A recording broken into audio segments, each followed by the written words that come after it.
Hello, everybody, and welcome back to the Human Intelligent Dialogue. I have the pleasure and the honor today, and I'm really, really grateful today to have an old colleague and friend of mine, Brian Biro, known as America's Breakthrough Speaker. So, if you've never seen him in action, never attended one of his events, I promise you to become a significant emotional event because it's a powerful experience.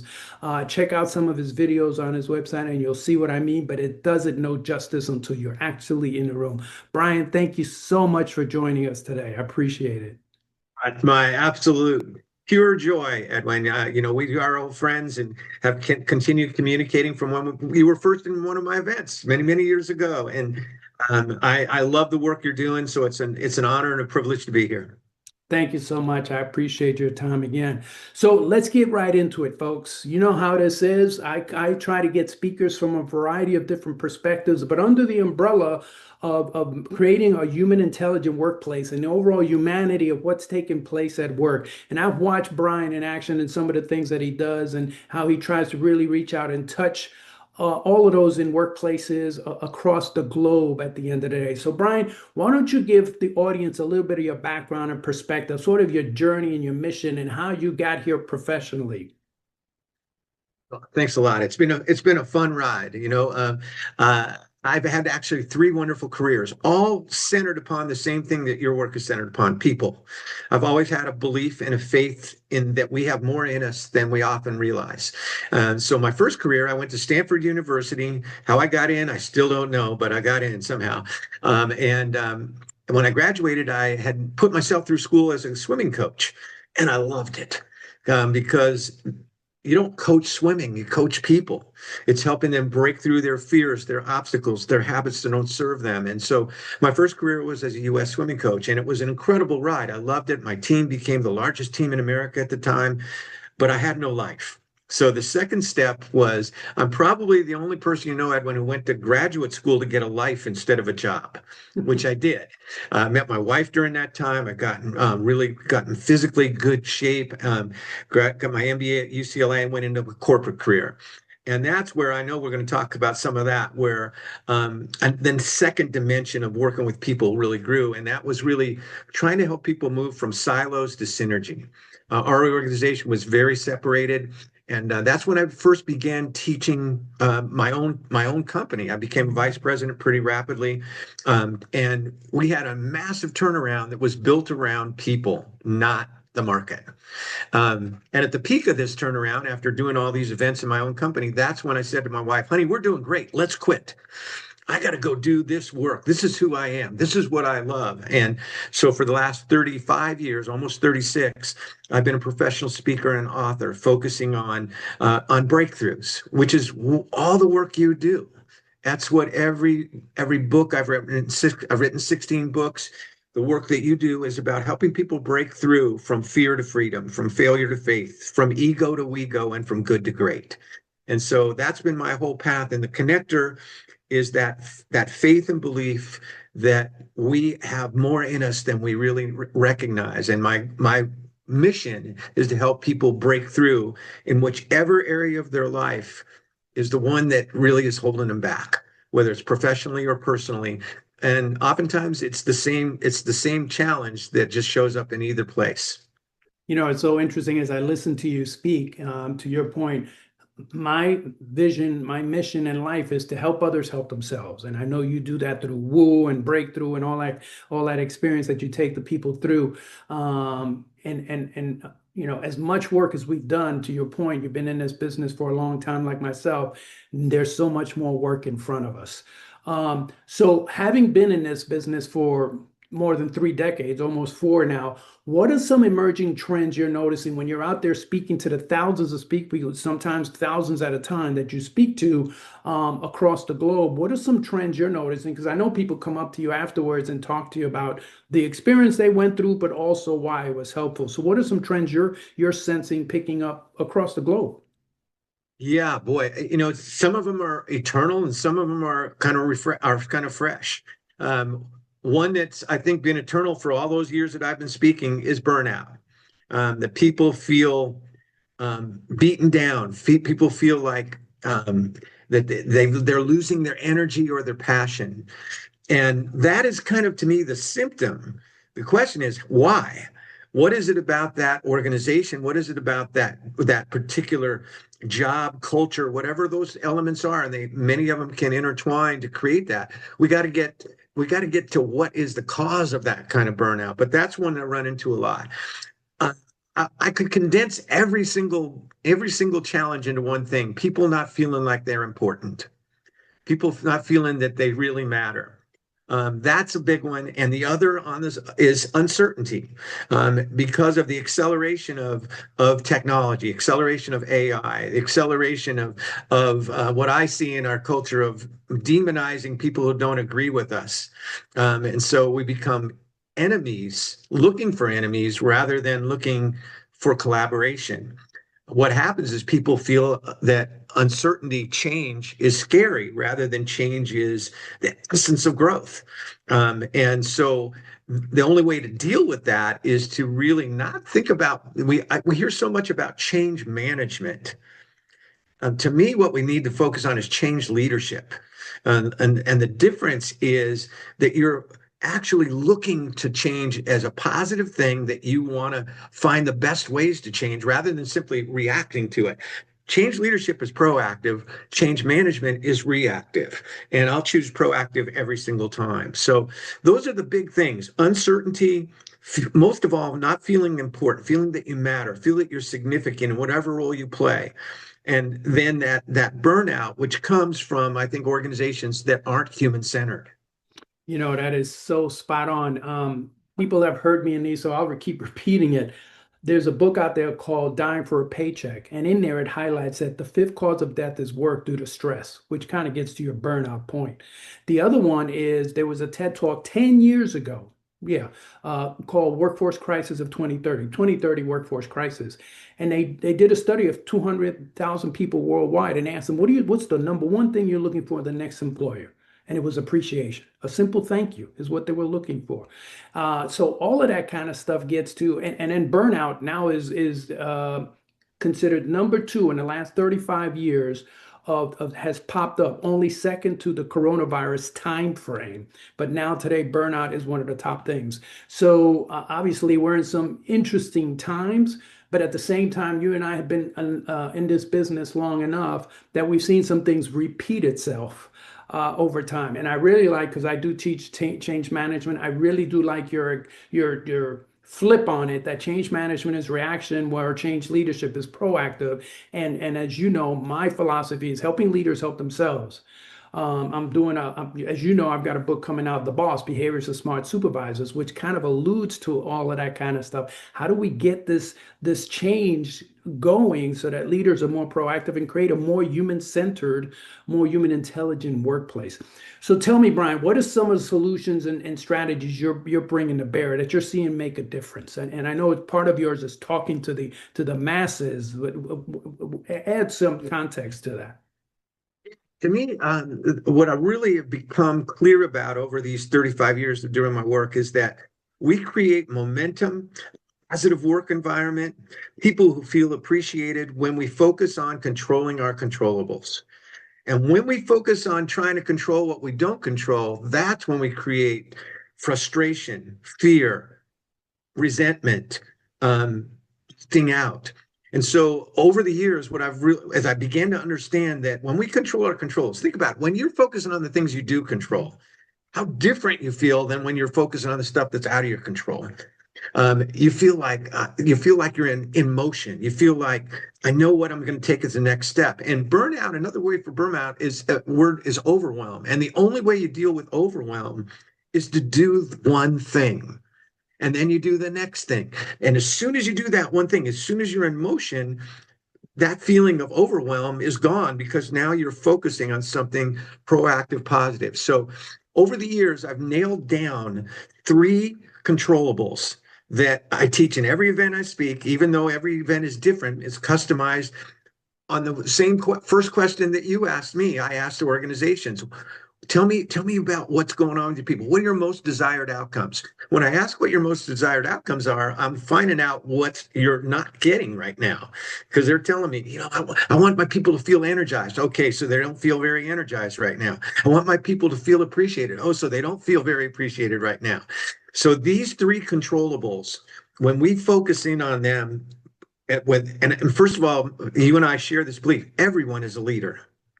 Uh, that's when I talk about leadership. Too often people think, oh, C-suite. No, every one of us is a self-leader. We're the CEOs of our own life. Because what is leadership? Leadership is nothing more than making decisions. And if you make a decision, that's an act of leadership. How do you show up every day? That's leadership. How do you deal with adversity, with challenge, with change, with prosperity? That's leadership. Probably most important of all, what kind of impact do you have on people around you? Do you lift them up as soon as you walk in the room? Do you bring them down? Do you just neutralize them? So we're already leaders. And so when I talk about what I call breakthrough leadership, it's not for the C-suite. It is for the C-suite. It's for every suite. All right. It's for every one of us, whether you're the newest employee in a team or the most tenured. And these three controllables for breakthrough leadership. The first is to shape your future. And that really deals with understanding that we all have vision. And then if we don't use our vision to see, we're using our memory to see. All right. And so we're using conditioning to see. As you know, I've asked a million seminars, a million presentations, what color is a yield sign? And every audience I've ever heard yells back, at least 97% people say yellow. Well, guess what? Yield signs are red and white, and they've been red and white for 54 years. All right. And so why don't we see what's right in front of us? Because we use our memory to see instead of our vision to see. Where does that matter most? People. And you change the way you look at people, the people you look at change. If you change the way you see yourself, the self you see will change. So, and that brings us to that foundational key to breakthrough vision. That's where all breakthroughs start, with vision. And that what we focus on is what we create, whether we focus on the obstacles or we focus on the breakthrough. So a great question to ask as a leader is, what are you focusing on? How many of us focus more often on worrying about what will go wrong than creating what we want to go right? How many of us focus more often on the things that frustrate us and upset us and set us off, as opposed to the things that bring us joy? How many of us are focusing more, in my context, as I have people breaking boards, how many are focusing on the board or the breakthrough? Whichever way you focus, what you focus on is what you create. So number one, controllable, shape your future, develop your vision, recognize, use your vision to see and not just your memory to see. Number two, energize and engage yourself and your team. When it comes to human performance, when it comes to teamwork, when it comes to living a full out life, so much of it is energy. And yet we've never been taught about energy, except if you took physics. And that's not the energy I'm talking about. I'm talking about human decision energy. And so how do you energize and engage the people around you? And that energy is a choice. That's what I want people to understand. Most people think about their energy, Edwin, the way they think about the weather. It's like, gee, I hope the weather's great for that family trip. And that's the way we think about our energy. Hope I have enough energy to make it through this crazy week, through all those Zoom calls I have. But when we understand that our energy is a choice and that we can cultivate a better choice, watch out. Because energy is the source of our opportunity to break through. So I talk a lot about organizations building energy into everything that they do, and really focusing on how they can energize and engage their team. And the biggest way of all is purpose. Whenever you're full of purpose, you're full of energy. When you get to do what you love doing this show. And it doesn't matter how you've been feeling before the show. You get on this show, you are 100% there. So to develop the power of purpose, whether it's organizationally or individually, hopefully both, that is the greatest source of ongoing energy. The third, and we could spend a whole show on each one of these, the third is probably the most important one to the human intelligent dialogue. And that is, the third controllable is to build people, build teams, and build relationships. I do not care what business you're in. You may think you're on the most high-tech, non-human business. Every business is the people business. It's how you grow and help others grow that will determine how far you can go. So how do you help people feel appreciated? How do you help people feel significant and important? How do you help people recognize that differences are good things? That really we should be, the current political environment is creating this idea that diversity is somehow a bad word. It is a great word. I don't want a team full of people who are just like me. Let me do this little bit that I can do. I want people who are great at the things I'm not great at. I want people who see the things that I don't see. I want people, and then if we have that common purpose, man, that's when we become unstoppable. So shape your future, energize, engage your team and yourself, build people, teams, and relationships. That's what I bring to every organization, both on a personal and family level and an organizational level, to try to create that momentum that only comes when we focus on controlling those controllables. It's so interesting. The only regret I have is we only have 30 minutes together, but I purposely do this as a teaser for people to go, I want to learn more about Brian and learn more about what Edwin's doing. Because to your point, we could talk about this for days. But and not only that, but you frame something that I've actually, interestingly, I have a conversation with a client next Monday, doing a communications workshop. And so, part of my conversation is, so why are we doing this? And obviously, to your point, while I kind of knew it, but you just kind of articulated it for me, so now it's in the forefront of my brain. Is so when I ask them why are we doing communications, she's going to tell me what's lacking, or at least because we need them to do this, which right away means okay, so they don't have that type of thing. So it's going to be interesting. And to your point, also, as you reminded me of that, and I was thinking about this conversation I'm having Monday. We're talking about communications, which is something I was talking about back in my Air Force days with leaders, that there was lack of communication. Fast forward to today, that's still a problem today, with only 8% of leaders being seen as effective communicators. 8% of those leaders out there. So that's an important, particularly with your three themes that you just highlighted. Leaders need to listen, empathize, be compassionate, find out where their people are so that they feel safe to really voice their opinion, their concerns, their insecurities, which, oh, by the way, Mr. Miss Leader, you have too, those kinds of things. So really fascinating stuff. Now, another piece I wanted to talk to you about is the future of work. We talked a little bit earlier about AI and some of the great gadgets and things that are out there happening, remote hybrid arrangements, things like that. Today's workforce psychology and workforce evolution. Where are you seeing that going, especially in your talks around the world?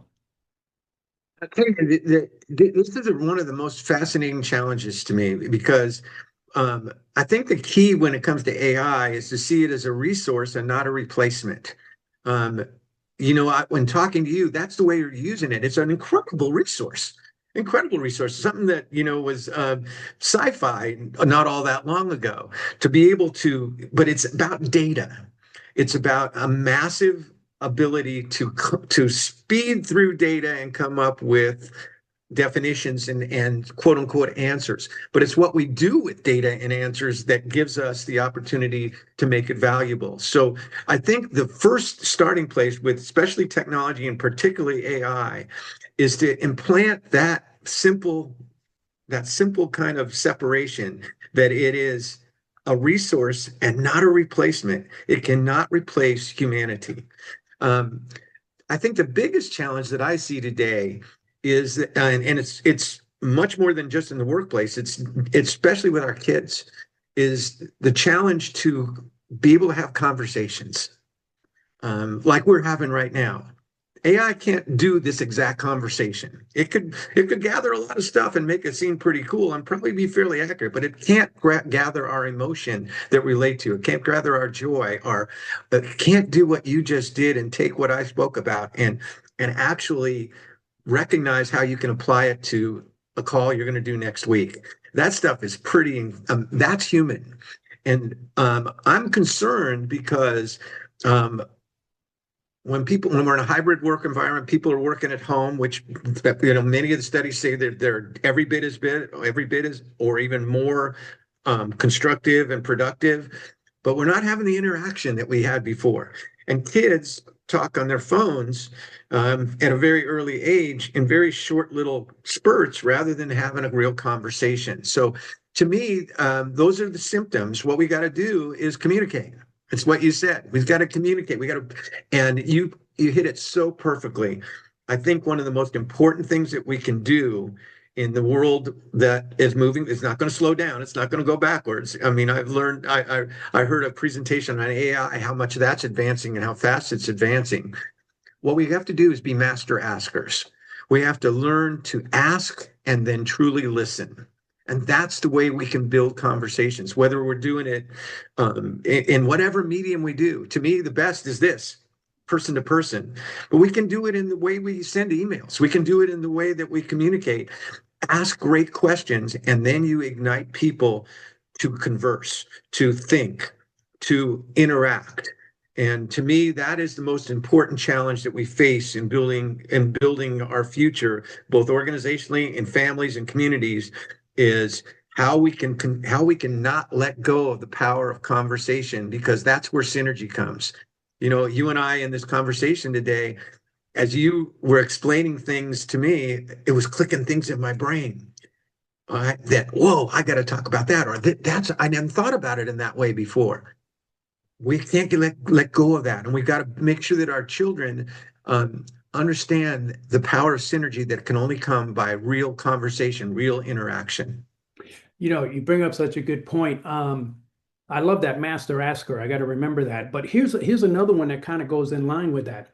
It's not just listen. It's listen to, number one, we both can speak very fast. Me being a native New Yorker, and you can speak very fast with your energy and everything. But as much as we can speak fast, people can hear 4 times faster than we can ever speak. So my point with that is that people need to learn to listen to understand versus to respond. And that's where I see sometimes the breakdown in communication. That's a big issue that I see. Now you started already to talk about, and I love the point about it's an asset or a resource rather. That is, AI is a resource, not a replacement. Because when the PC came into existence, it eliminated almost 4 million jobs, but created almost 20. And the same thing's been anticipated now. It's going to eliminate 70 million jobs, but create double that almost of new jobs that don't exist today. We don't even know. We haven't skilled those people up.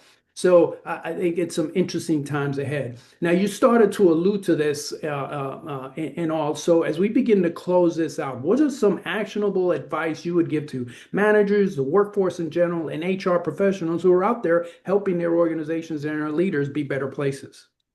I give you to me, the three most important things to build people, build teams, and build relationships.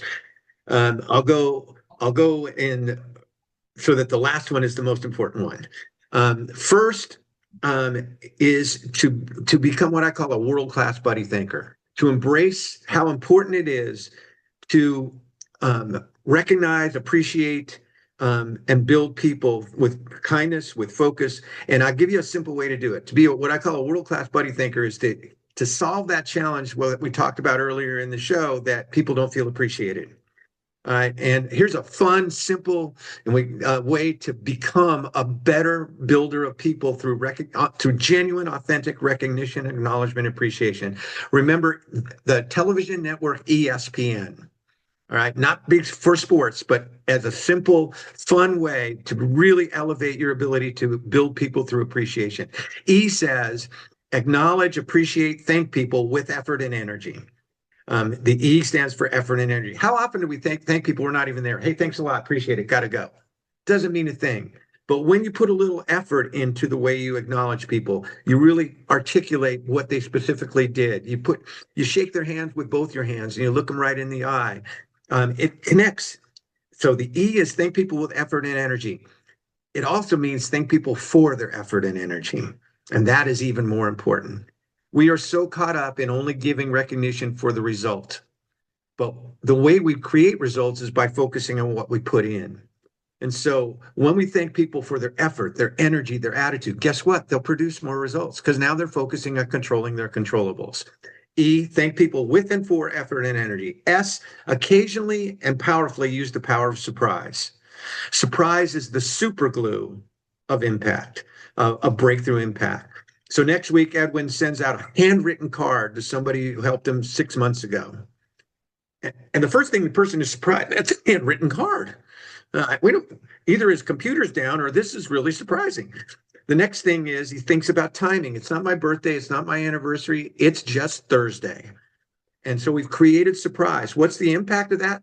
He's 1,000 times more interested in opening up that card than he is in all the emails that have piled up. And the card says, I just want you to know the difference you make without even knowing it by being who you are. And that will stick with that person because you came with the power of surprise.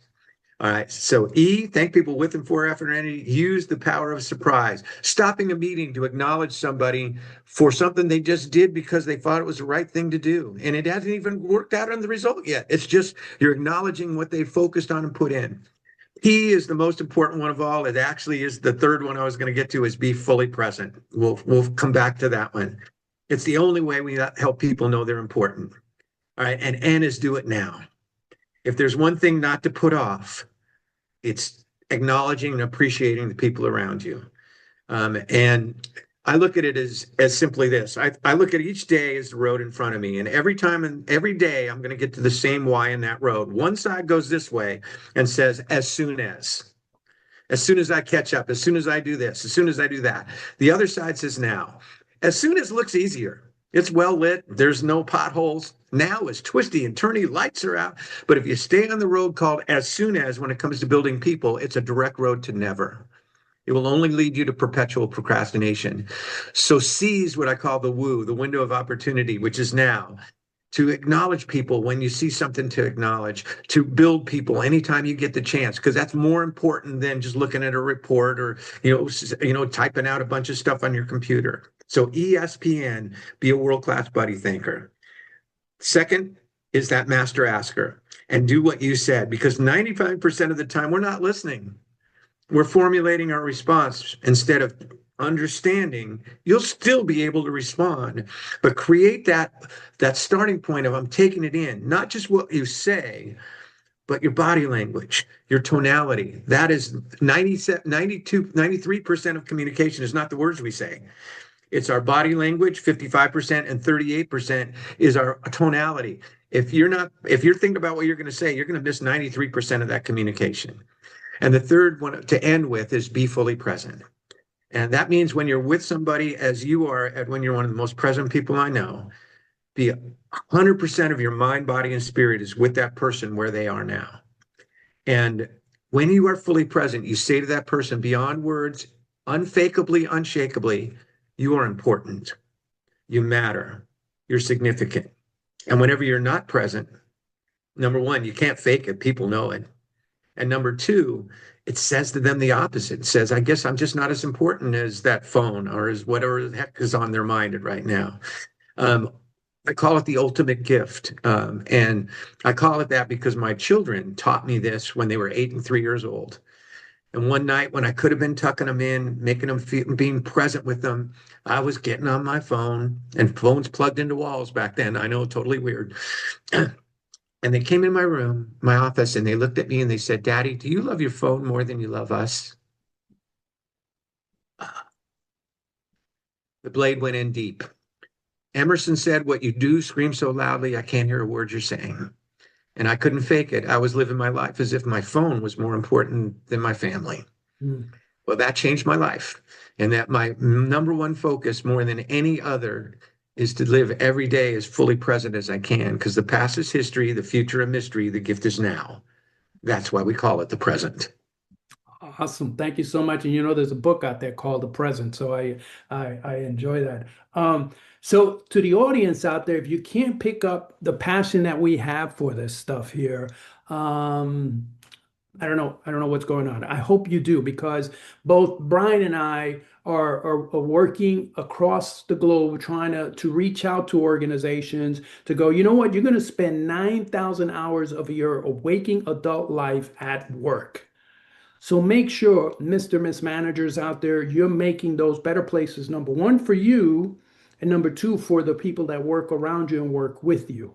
And so that's one important thing. The message that your child gave to you back then, to your point, becomes a significant emotional event, because how many times are we trying to juggle all these things, and somewhere along the way we know our family's priority, but they say take second or third place because we got all these other things we got to put out.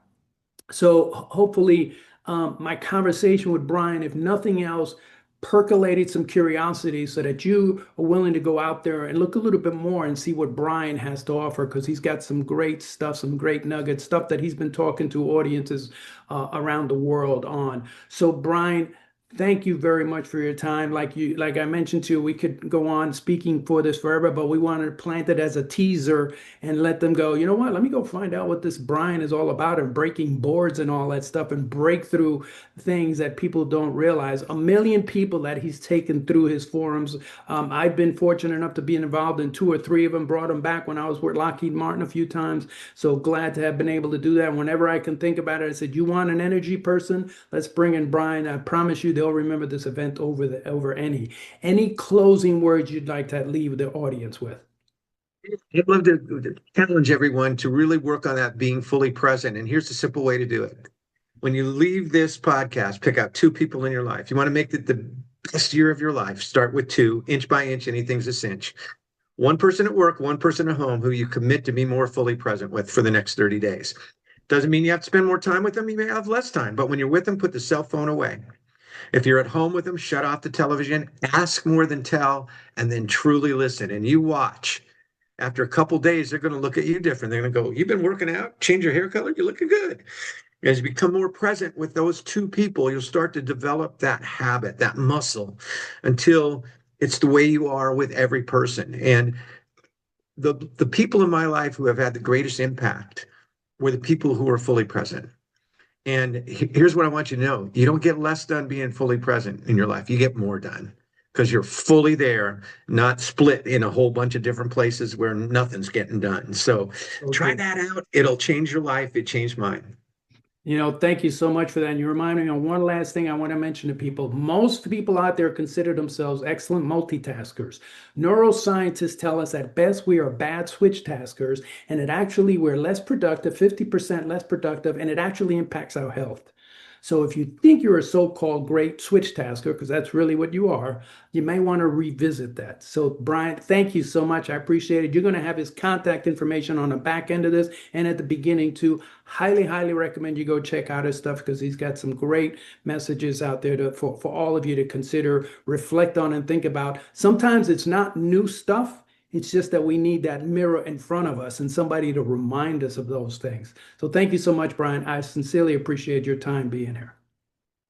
Joy, any conversation with you is a good one. Thanks so much. Thank you.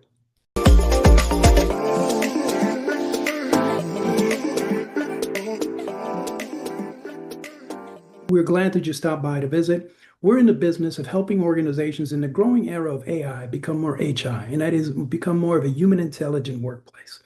And we do that in a variety of ways. We can do speaking engagements. I can come in and speak to you either at executive retreats, at offsites, keynotes, things of that nature, to kind of share with you some of the trends that are taking place and what the implications may be for your organization. Sort of in a way, put a mirror up to your organization and say, these are the things that are happening. Are you ready for them? Are you doing something about it? So that's just one way. Another way we do some work with organizations is through executive coaching, helping from VPs to frontline supervisors, those to soon to be in supervisory, high potential individuals, help them in their development. Also do leadership and team development work. And along with that, we use instruments to help organizations from a consulting perspective help themselves, whether it's the Human Intelligent Workplace instrument or questionnaire to take a sense of, hey, how are we doing in this space? Also, organizational change readiness questionnaire. Are you ready for the changes? What are you missing based on some of this information? And lastly, we also look at leader behavior effectiveness questionnaires. How well are your leaders doing? How do they assess themselves? And how are the workforce assessing them too, whether it be 360 or others? So we're here to help, particularly in this ongoing changing era that organizations are facing, a time of uncertainty, a time where the workplace or the workforce is expecting different things. So hopefully you'll reach out to us and let us know how we can help you out. You can look at some of our information that we have on our website, some of the various podcasts, some of the articles and videos that I've put out there. And hopefully those will percolate and create some thoughts and reflective moments to think about. Maybe we need to have a discussion with the Human Intelligent Workplace. Thank you very much.